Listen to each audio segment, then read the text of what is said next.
Hey, tu veux sortir gagnant d'une relation pourrave? Alors c'est pour toi. Que ce soit avec ton ou ta partenaire, un collègue, un patron, un voisin, une voisine, tes enfants, on a tous, n'est-ce pas, à un moment donné ou un autre, dû faire face à une relation dite toxique.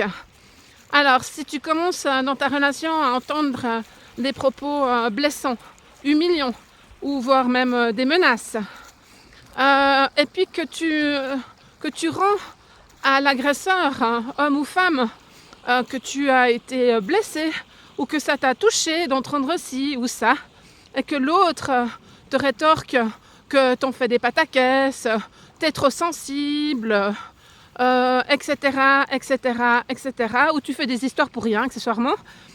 Donc du coup, c'est pas la peine d'insister. Certains psys conseillent d'envoyer, enfin de montrer combien on est touché. Donc montrer nos émotions et notre vulnérabilité. Alors bon, il faut tester. Moi perso, pour avoir expérimenté tout ça, j'ai réalisé qu'il fallait s'abstenir de montrer les émotions, de les exprimer, de simplement effectivement dire que ça a été blessant. Voilà. Ensuite, si le processus continue, que vous, malgré le fait que vous mettiez des cadres et des limites de plus en plus claires, dans peu importe le contexte, et que ça perdure, notez dans un carnet les événements, les dates, les propos, qu'ils soient oraux, écrits, et votre façon d'avoir réagi. Et à un moment donné, ça vous sera non seulement utile pour votre santé mentale, vous prenez également beaucoup de recul en faisant ça.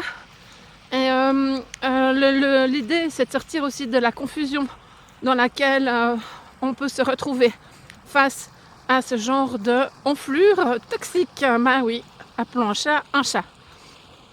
Ensuite, si c'est sur votre place de travail et que vous avez exprimé à l'auteur, homme ou femme, vos limites, et que ça continue, n'hésitez pas à aller voir un médecin du travail, surtout si vous avez des symptômes tels que insomnie, perte d'appétit, anxiété, stress.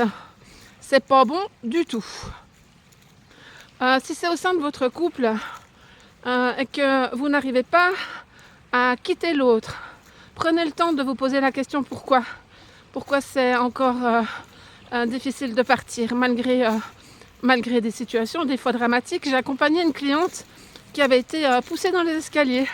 Et quand elle avait dit à son partenaire, mais j'ai failli tomber et faire une chute de 12 marches, il lui a rétorqué que non, il ne l'avait pas poussée, que c'était elle qui était maladroite.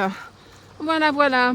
Donc avant de tomber, et parfois de haut, et avant que vous lanciez la personne agresseuse par la fenêtre, ce que je vous déconseille, eh ben, utilisez tous ces petits conseils et merci de partager en commentaire si vous avez d'autres méthodes inarrêtables pour sortir vainqueur.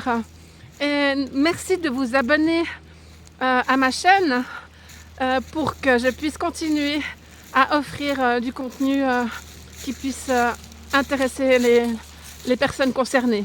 Portez-vous bien. À bientôt.